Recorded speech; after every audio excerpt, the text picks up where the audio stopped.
नमस्कार, मैं हूं आपके साथ रोहित। द कश्मीर फाइल्स ने बॉक्स ऑफिस पर ऐसा जादू चलाया कि इसकी आंधी में प्रभास की राधे श्याम भी उड़ गई। फर्स्ट मंडे टेस्ट में यह फिल्म टिकट खिड़की पर न सिर्फ टूट गई बल्कि टूटकर बिखर चुकी है। फिल्म के हिंदी वर्जन ने पहले सोमवार को महज 1 करोड़ 5 लाख रुपए की कमाई की है।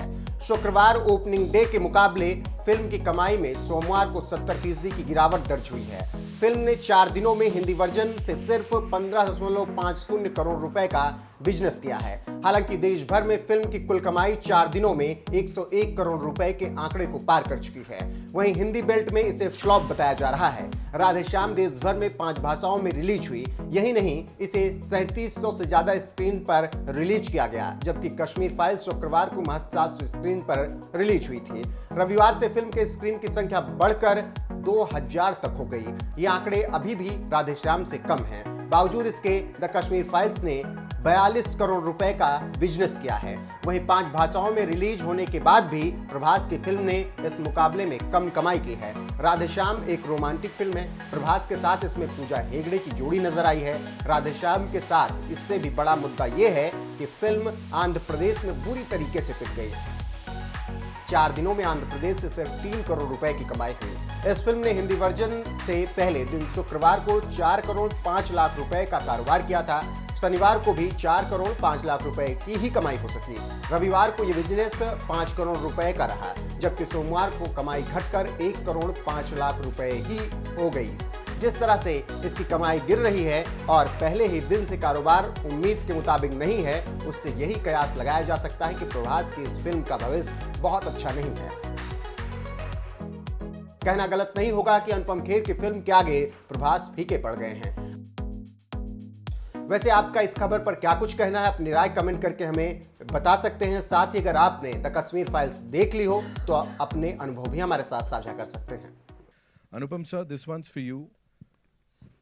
बीइंग अ कश्मीरी पंडित, मैंने पढ़ा है, आपने कहा भी कि आप अपनी माता जी को ले जाना चाहते हैं उस जगह वापस, आंखें नम है, of course you want to go back there, but और आपने वो परचम भी लहराया है, कश्मीरी पंडितों की बात आपने की है तब से लेके अब तक, बट नाउ अब जब ये किरदार आपको प्ले करने के लिए बोला, वो एक तरीके से सब रीलिव कर रहे थे आप, क्या चल रहा था दिमाग में?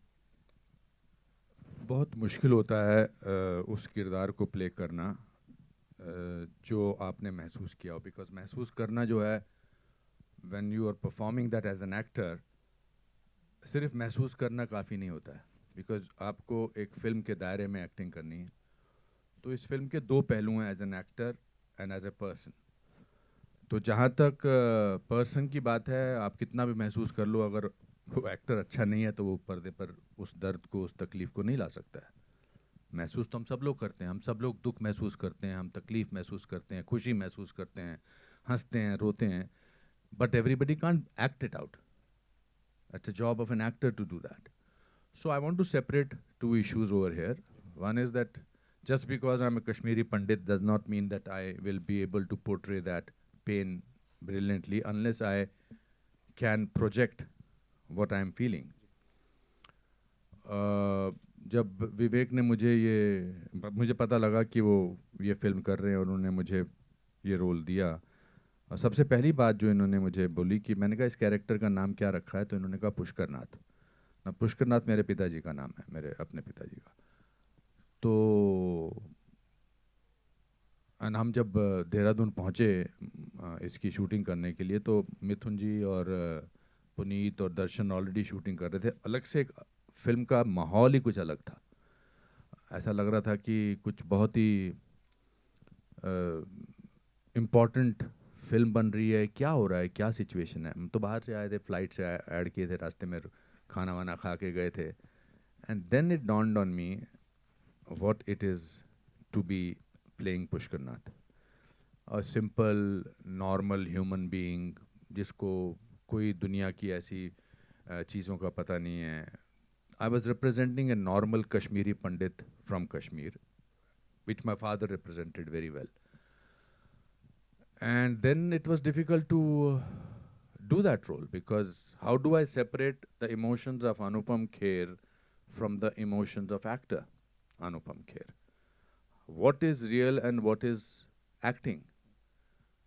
So from that point of view, it was one of the most difficult roles. He gets dementia. He does not know what is happening. He has to, and on top of it, I was doing scenes with Darshan, who was not on the same wavelength as a character of Pushkar Nath. So it was a difficult job.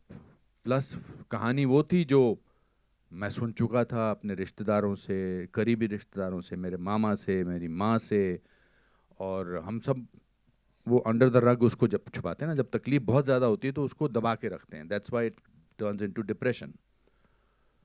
But I am so happy that Vivek, you and Pallavi, you made this film because आप लोग तो बहुत सारी चीज़ों से जूझते हैं as journalist, but इस कमरे की खामोशी बताती है कि आज आपको भी कहीं तो झटका लगा है. And that is the biggest achievement, I will say, of the film, because when pain reaches other people, then half the job is done. So I think this is what this film has done. Thank you so much sir, thank you so much. Vivek sir, this one's for you. मैं आपसे जानना चाहूँगा, generally क्या होता है, film आने वाली होती है, बहुत हल्ला गुल्ला मचाया जाता है, मार्केटिंग होती है, प्रमोशंस होते हैं. ये यदाकदाई देखने को मिलता है कि जब फिल्म का ट्रेलर आ चुका है, लोग खुद से उसको रिव्यू कर रहे हैं, लोग उसके बारे में बात कर रहे हैं, ऑर्गेनिक रीच जो कहा जाता है. प्लीज़ मेरे को उसके ऊपर थोड़ा बताइए, because I know you would not want to talk about that कि ठीक है यार, सही जगह जा रही है चीज़, बट नहीं, ऑर्गेनिक रीच और जिस तरह से इसको लोगों ने एक्सेप्ट किया है, उसके ऊपर प्लीज़ बोलिए कुछ. सच बोलूं? बिल्कुल सच बोलना है सर. डिप्लोमेटिकली बोलूं, देखिए, ऑर्गेनिक रीच, ऑफ कोर्स मैं मीडिया का स्टूडेंट हूं, मैंने कम्युनिकेशन में ही पढ़ा है, one of the best institutes in the world. तो आप बिल्कुल सही कह रहे हैं. एक होता है ऑर्गेनिक रीच जो लोग खुद एक दूसरे तक पहुंचाते हैं मैसेजिंग, और दूसरा होता है एक हाइप्ड अप रीच, जहां आप इतनी ज़्यादा हाइप क्रिएट कर दें, इतनी हाइप क्रिएट कर दें कि लोग, एक इवेंट बन जाए और मजबूरी में लोग कहें भाई हमें तो इस इवेंट का पार्ट होना, चाहे वो अच्छा हो चाहे बुरा हो. तो साल में 5-6 फिल्में इंडिया में रिलीज़ होती हैं, 6-7-8 मैं कहूँगा, जो लोगों ने डिसाइड कर लिया कि वो चाहे 2024 में आए चाहे 2026 में आए, ये एक बहुत बड़ा इवेंट होगा, हमें इसका पार्ट बनना है. हमारे आसपास भी ऐसी फिल्में आ रही हैं. 3 साल से सारा मीडिया लिखता है कि ये फिल्म तो लोग देखेंगे, यानी मीडिया ने डिसाइड कर लिया घर घर जाके कि उस फिल्म को कौन देखेंगे. अब जब मीडिया ने डिसाइड कर लिया तो लोगों तक वो बात पहुंच ही जाती है.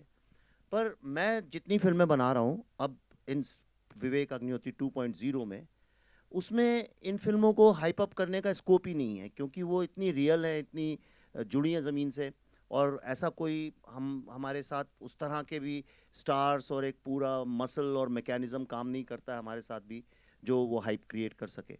तो हम तो सिर्फ जनता जनार्दन के ही सहारे रह सकते हैं.